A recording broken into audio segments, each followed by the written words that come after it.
అస్మద్గురుభ్యో నమః. సభాయై నమః. తక్కువ సమయం ఉంది కాబట్టి సూక్ష్మంగా చెప్పే ప్రయత్నం చేస్తాం. ఆచార్య హృదయం శిష్యులు కనుక గ్రహించగలిగితే భవిష్యత్ అంతా కూడా బంగారు బాట అవుతుంది అని మనకి అన్ని సంప్రదాయ గ్రంథాలు చెబుతూ ఉంటాయి. అట్లా అనుకోకుండా వచ్చినటువంటి అద్భుతమైనటువంటి ఈ సమయం చాలా విలువైంది. ఈ పురస్కారం అనే వరం చాలా అద్భుతమైనది, అపురూపమైనది. ఇప్పటిదాకా మాకు లభించినటువంటి పురస్కారాలు ఎన్ని ఉన్నా అన్నిటిలో తలమానికమైనటువంటి పురస్కారం మనందరం ప్రేమించే జిఎల్ స్వామి వారి సమక్షంలో ఆచార్యుల పేరు మీద వచ్చినటువంటి పురస్కారం చాలా తలమానికమైనది.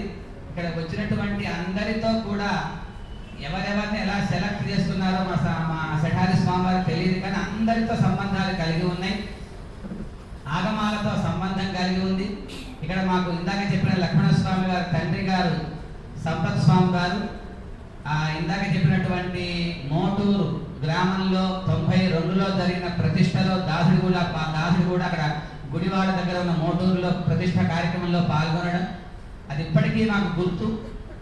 అక్కడ వారి తండ్రి గారు రావటం, వరంగల్ నుంచి వారి స్వామివారు రావటం, అక్కడ అరణ్యమదన కార్యక్రమాలు, వారి తండ్రి గారు మాతో సంభాషించిన విషయాలు ఇప్పటికీ కూడా మేము గుర్తు చేసుకుంటాం. సంవత్సరం గుర్తు లేదు కానీ వారు చెప్పడం వల్ల 92 అని తెలిసింది.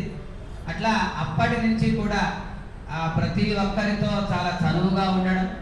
అట్లాగే ముఖ్యంగా జిఎల్ స్వామి వారి ఆశ్రమంలో 87లో జగ్గైపేటలో మేము శిక్షణకి చేరినప్పుడు 98 దాకా ప్రతిష్టాంత కార్యక్రమాలు పూర్తి చేసుకుని మళ్ళీ 96 నుండి 2 సంవత్సరాల పాటు అక్కడ అధ్యాపనం చేసేలాగా తీర్చిదిద్దినటువంటి మహానుభావులు మన చిన్నజీయర్ స్వామి వారు.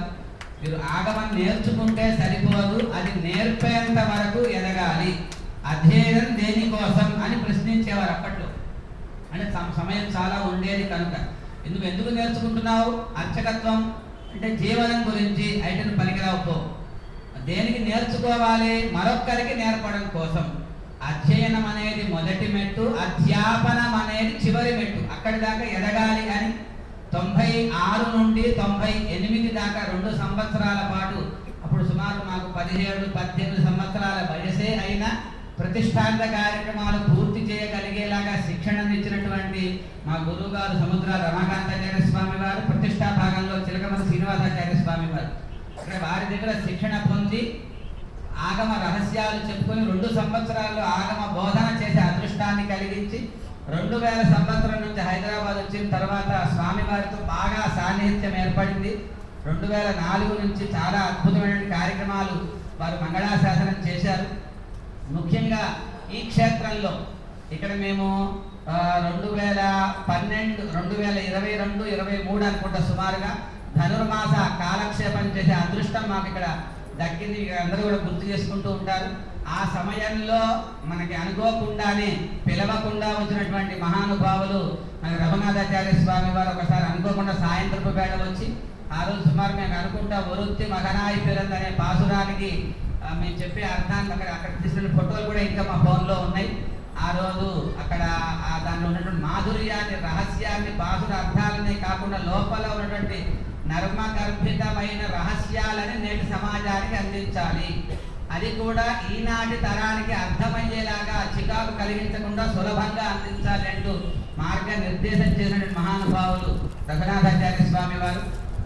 ఇక్కడ ధనుర్మాస గోష్ఠి చేయడానికి ముఖ్యంగా మా ఆత్మీయులు దేశికన్ స్వామి ఇక్కడ ఈ సందర్భంలో చుట్టుపక్కల ప్రాంతాల్లో తిరుప్పావై కాలక్షేపాలు జరుగుతున్నప్పుడు, ఆ సదస్సులు జరుగుతున్నప్పుడు తప్పకుండా మీరు రావాలి అని మా శఠగోపాచార్య స్వామి వారు చిన్నవాడినైనా నన్ను ప్రోత్సహించి మీలాంటి వాళ్ళే చాలా అవసరమని బలవంతంగా తిరుప్పావై సదస్సులో కూర్చోబెట్టి మన ఆచార్య వారి ముందు చివరిగా మాతో మాట్లాడిస్తే నేను చెప్పే మాటలు విన్నాక మీరు మొదటి లైన్లో ఉన్నారు, మేము చివరి లైన్లో ఉన్నాం.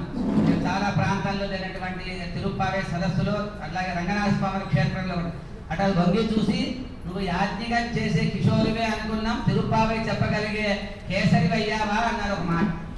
అంటే ఆ పదాల వెంటనే అర్థం కాలేదు. దీని తర్వాత అనుకోకుండా బొబ్బిలి ఆ రాజావారి ఆస్థానంలో వేణుగోపాల స్వామి వారి సన్నిధిలో తిరుపావి కాలక్షేపం చెప్పే అవకాశం అనుకోకుండా మాకు లభిస్తే అక్కడికి వెళ్ళాక వాళ్ళంతా కూడా ప్రేమతో తిరుప్పావై కేసరి అనే బిరుదు వీరి మాటని ప్రమాణం చేసుకుంటూ అక్కడ అందించగలిగారు. అంటే వీరి మాట ఏది వృధా పోదు అని చెప్పడానికి సాక్ష్యం. అట్లాగా ఎంతో ప్రేమతో ఒకసారి ఇక్కడ మేము ఇందాక చెప్పినటువంటి ఏకశిలా పార్కులో జరుగుతున్న బ్రహ్మోత్సవాలు చేసే భాగ్యం కూడా మాకు సంవత్సరం లభించింది. అక్కడ జరుగుతున్నప్పుడు ఇట్లాగే విద్యార్థులందరినీ కూడా క్షేత్రానికి తీసుకువచ్చి మధ్యాహ్నపు వేళ ఒకసారి ఆచార్యుల వారి ఇంటికి తీసుకెళ్ళాం. విద్యార్థులందరినీ మంగళాశాసనం కృప చేయండి అంటే అప్పుడు చాలా వయోవృద్ధులైపోయారు మన ఆచార్యుల వారు. అక్కడ కూర్చుని చిన్నగా మాట్లాడుతుంటే ఇట్లా విన్నాం, రికార్డ్ చేసి పెట్టాం. ఎందుకయ్యా పాఠశాల పెట్టావు, ఎంత కష్టాన్ని మోస్తున్నావో నువ్వు, ఎందుకు అవసరమే ఉంది అన్నారు. అడిగాను దేవరవారి లాంటి వాళ్ళు మంగళాశాసనం కృప చేయండి అడిగాను. ఎందుకు పెట్టావు అనేది ఏం లేదు, సంప్రదాయం కోసం మీలాంటి వాళ్ళు ఎందుకు పెడుతున్నారు, ఆచార్యుల వాళ్ళు ఎందుకు పెడుతున్నారు, మిమ్మల్ని అనుసరించడమే మా ముఖ్య ఉద్దేశమే తప్ప ఫలితం అనేది మేము ఆశించాం. చాలా కష్టాలు ఉన్నాయి, ఆ నష్టాలని మేము కూడా పెట్టాము అంటూ వారు కొంచెం చమత్కారంగా చెప్పుకుంటూ వచ్చారు.